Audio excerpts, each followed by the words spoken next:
Son las 7:31, saludamos al canciller de la República, Juan Carlos Holguín. Canciller, gracias por acompañarnos. Llegó apenas a las 2 de la mañana. Así es, Milton, un saludo a todos los que nos miran. Aterrizamos cerca a las 2 de la mañana, un viaje muy fructífero en Lima, un cambio de la presidencia pro tempore. Tuvo como testigos a los 4 jefes de Estado de la comunidad andina, y eso muestra un poco la importancia que se le está dando a este mecanismo de integración que creo yo tendrá una siguiente etapa importante con los cambios políticos que han existido en la región. Ahora, uno de los temas más importantes sin duda es la migración y el alto número acabamos de ver, 500.000 de venezolanos en el Ecuador. Va a iniciarse un proceso de regularización el 1 de septiembre y todo tiene que ver con un trabajo conjunto de países multilateral por el tema de la migración. Es así, veíamos en la introducción del reportaje hace unos minutos que inclusive hablaban de que ha bajado la cifra en 11.000 ciudadanos venezolanos. ¿Qué es lo que sucede? Tenemos más allá de los más de 500.000 ciudadanos venezolanos que están en Ecuador, una población flotante que va hacia el sur, hacia Perú, hacia Chile. Por eso el tema de la migración solo puede abordarse desde una lógica transnacional. Pasó ya en la Cumbre de las Américas, donde el tema de la migración fue el tema central de la Cumbre de las Américas. La Declaración de Los Ángeles recogió precisamente la necesidad de políticas públicas conjuntas, pero también en la Cumbre de Los Ángeles, Ecuador tuvo la oportunidad de cerrar la cumbre, de que el resto de mandatarios tomen la propuesta de decreto de regularización del presidente Lasso como el ejemplo de política pública. Esta está ya encaminada. El día de mañana inicia el registro de ciudadanos venezolanos, más de 500.000 que están acá. Buscamos regularizar a cerca de 350.000 en esta primera fase. Son ciudadanos venezolanos que hayan entrado por puestos de control ordenados, regulares, y una siguiente etapa para el resto de ciudadanos que entraron por puestos no regulares. La idea es generar una amnistía hacia la migración y sobre todo dos objetivos. Una, ser coherentes con la vocación migratoria que ha tenido el Ecuador. Ecuador ha tenido 2 olas de migración importantes en su historia y nuestros compatriotas han sido bien tratados en la mayoría de casos, y la idea es ser coherentes con esa lógica. Y por el otro lado, tener un esquema de seguridad pública del Estado donde podamos justamente filtrar a ciudadanos que no cumplan con los requisitos para permanecer en nuestro país. Señor Canciller, buenos días. Y en base a eso, 2 inquietudes. La primera, ¿qué le va a otorgar a ese ciudadano venezolano que hoy está de manera irregular en el país el acceder a este registro migratorio y obtener un documento que lo identifique como tal dentro del Ecuador? En primer lugar, el proceso de registro significa un filtro que le dará la oportunidad de esta amnistía. En segundo lugar, va a obtener al poco tiempo todos los derechos como cualquier ciudadano. Estamos hablando de una política pública de total inclusión hacia la sociedad. Esto ha sido resaltado por la comunidad internacional. Es un trabajo interinstitucional, primero, entre la Cancillería, el Ministerio del Interior, el Registro Civil, ACNUR, la OIM, y por el otro lado, mucha cooperación internacional. La semana pasada, durante la visita oficial del presidente Sánchez a Ecuador, uno de los temas más importantes tratados fue precisamente este proceso de regularización, siendo España un país que ha acogido a millones de migrantes en su historia. De hecho, hoy está acogiendo con mucho éxito y mucha solidaridad a ciudadanos ucranianos. Estamos haciendo un proceso de cooperación entre lo que es precisamente la acogida de niños ucranianos en España. Ellos han sido adaptados a todo el sistema educativo y van a cooperar para que nosotros podamos sostener el programa de adopción de niños venezolanos o refugiados en nuestro sistema público de educación y salud. Y esa comunidad internacional se ha mostrado solidaria con nuestro país. Esta total acogida de ciudadanos extranjeros a nuestros sistemas de salud, nuestro sistema social, requiere de un apoyo presupuestario. Nos hemos puesto una vara alta de la cooperación internacional que esperamos se cristalice dentro de las siguientes semanas y meses. Canciller, pero este proceso de registro migratorio, ¿verdad? Les otorga a ellos un certificado, pero luego de eso recién, una vez que el Ecuador sepa quiénes están y que están de manera legal en el país, por decirlo así, les abre la posibilidad para que ellos inicien un trámite de visa ya quizás de residencia temporal acá en el Ecuador y con eso puedan ellos ya abrirse las puertas también a beneficios que usted ha mencionado. Así es, la primera fase es un registro, la segunda es ya el proceso de formalización de su regularización en el Ecuador. Tendrán su visa que servirá para 3 años en adelante y por el otro lado ya podrán acceder a una cédula de identidad que les permitirá estar 100% regularizados en nuestro país. ¿Cómo se enteran los ciudadanos venezolanos que no entraron por, digamos, por vías regulares al Ecuador? ¿Cómo conseguir a todos ellos, que creo que es un grueso importante de gente y que sin duda será importante también regularizarlos? Bueno, hemos tenido mucha información directa con las comunidades migrantes en el Ecuador. El trabajo de Naciones Unidas, de la OIM, de ACNUR ha sido importante para ello. Ya hay un autorregistro, por decirlo así, de ciudadanos que conocen que entraron por fronteras no regulares.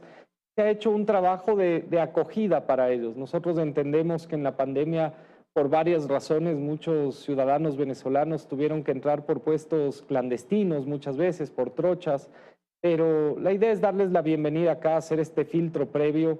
Y nuevamente son ciudadanos que ya están aquí. La campaña se denominará Estoy aquí.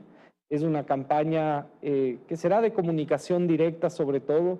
Lo que se ha pedido es que la ciudadanía, la opinión pública tengan también la bandera de la solidaridad, de la reciprocidad que tenemos con los migrantes ecuatorianos fuera de nuestro país. Necesitamos que nunca se confunda, por ejemplo, criminalización con migración. El pasado día viernes el ministro del Interior, Patricio Carrillo, mostraba los datos de la influencia, por ejemplo, de extranjeros en los delitos u homicidios en el país y es un porcentaje muy, muy bajo. Por eso es importante que tengamos esta vocación migratoria, que seamos coherentes con lo que ha pasado con nuestras familias. La mayoría de familias en el Ecuador tiene un migrante afuera y esta es nuestra oportunidad de devolver aquello a la sociedad. Usted mencionó hace un momento el tema de la Cumbre de Los Ángeles con el anuncio del presidente Lasso de la regularización y esta campaña, pero también anunció el Plan Ecuador. ¿Qué ha pasado desde allí hasta acá con este anuncio, con este pedido de ayuda para formar un Plan Ecuador para luchar contra el crimen internacional organizado? Realmente es un plan para la paz que ha funcionado bastante bien en el avance de las negociaciones post-Cumbre de las Américas. Lamentablemente tuvimos el paro a las 48 horas de regresar de la Cumbre de las Américas, pero el trabajo no se ha detenido. La próxima semana anunciaremos una de las visitas de más alto nivel que hayan llegado al Ecuador en términos de seguridad y defensa por parte del gobierno americano. ¿Quién viene? No lo puedo adelantar todavía, pero es una de las más altas autoridades que han llegado en los últimos años al país. El ministro de Defensa, Luis Lara, estuvo hace 3 semanas con su homólogo, el secretario de Defensa de Estados Unidos, en Brasilia. Y hemos iniciado un intercambio de comunicaciones, de información también, para poder tener esta solidaridad conjunta en lo que el presidente ha denominado un plan para la paz, que busca complementar las capacidades de nuestras defensas, sobre todo en la lucha contra el narcotráfico. Hay que entender que esta lucha solo puede ser tomada en conjunto. El informe de Naciones Unidas, de la Oficina de Naciones Unidas contra las Drogas y los Delitos, lo manifestó así. Ecuador hoy es el tercer país en el mundo que más droga incauta, pero uno de los temas que sorprendió del informe es que la droga se está yendo en casi partes iguales ahora a Estados Unidos, a Europa, la droga que sale especialmente de Colombia, Ecuador y Perú. Y eso obliga a que tengamos una política conjunta. Cuando hablamos nosotros de salvar a nuestros niños, a nuestros jóvenes de estas estructuras criminales transnacionales, de la misma droga y de procesos adictivos, estamos hablando también de salvar a los niños en el país de destino. Y creo que esto ha funcionado bien, hay una excelente cooperación con Estados Unidos, el proceso con Israel también ha seguido adelante y tenemos ahora ya nuestro secretario de Seguridad Pública del Estado, que fue un cargo precisamente que responde a esta nueva estructura que requiere el plan para el Ecuador en los siguientes meses. Señor Canciller, pero ¿cuándo se ve ya quizás cristalizada el resultado de estas reuniones? Porque en noviembre, cuando se habló de un plan Ecuador, recuerdo haberle preguntado qué se requiere de ese plan y usted me decía dinero para poder, recursos, para poder obtener lo que necesitamos. En mayo fue el viaje a Israel y ya han pasado varios meses y bueno, se habló de tecnología, de intercambio en capacitación, pero quizás cómo se materializa esa ayuda o cuándo se materializa ya esa ayuda en lo que el país necesita. No soy yo la persona encargada para poder responder las preguntas sobre el plan en sí mismo, puesto que no solamente responden a temas de seguridad del Estado, sino que existen responsables dentro de la estructura. Sí puedo mencionar que el plan ha ido avanzando. Hay temas que ha habido que corregir de manera estructural. El Ecuador, a partir de la última constitución, no solamente generó una contra a esta idea de tener cooperación internacional para este tipo de casos, sino que la estructura del manejo público tiene problemas enormes. Por ejemplo, Ecuador hoy, para recibir una donación de vehículos blindados, tiene todavía una serie de procedimientos en aduana, en el SRI, que impiden la donación. Me refiero, por ejemplo, a que hay estados que nos quieren donar vehículos, estos vehículos tienen problemáticas para salir de la aduana, terminan pagando multas en el SRI. ¿Y qué es lo que sucede? La cooperación internacional durante los últimos meses decía, prefiero donarlas a Colombia, a Perú, a otro territorio. Hemos ido corrigiendo en estos meses problemas internos de la administración pública que se acarreaban de muchos años para que Ecuador esté listo para recibir esta cooperación internacional, que como menciono, ha ido ya en los canales diplomáticos y políticos avanzando de manera eficiente. Y Canciller, aprovecho, aunque me va a decir que eso también le compete al ministro de la Producción, lo que le voy a preguntar, pero usted forma parte de esas relaciones internacionales, esos acuerdos comerciales, por ejemplo, con México, que lo buscamos para que se abra esa puerta de ingreso a la Alianza del Pacífico. Era una meta para este año, ya faltan 4 meses para que se acabe el 2022. Es una meta para este año, es un tema que lo trabajamos casi que a diario con nuestras contrapartes mexicanas. En Bogotá, hace pocas semanas, el 7 de agosto, tuvimos una reunión con el canciller Ebrard, ya definiendo los últimos temas. La semana pasada, la Secretaría de Comercio Exterior mexicana convocó a una reunión con el sector camaronero mexicano y fue público que se comentó cómo va el avance de la negociación con Ecuador.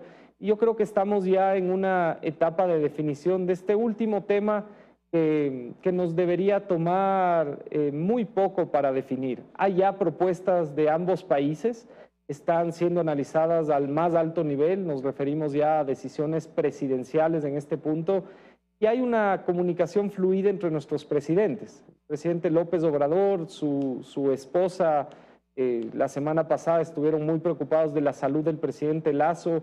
Esa relación fluida es una relación de confianza que genera que en ambos casos tengamos el norte del mes de octubre, que es la siguiente reunión de Alianza del Pacífico, como la fecha en que debería quedar definido este proceso comercial bilateral. Terminamos, canciller. Gracias. Solamente aclarar esto. ¿Viene un alto funcionario de seguridad de Estados Unidos cuándo? Así es, vendrá en la semana del 13 de septiembre. ¿Tiene que ver con cooperación? Tiene que ver con toda esta cooperación bilateral que estamos trabajando en conjunto. Bueno, aquí nos reveló parte de la noticia entonces. Gracias, canciller.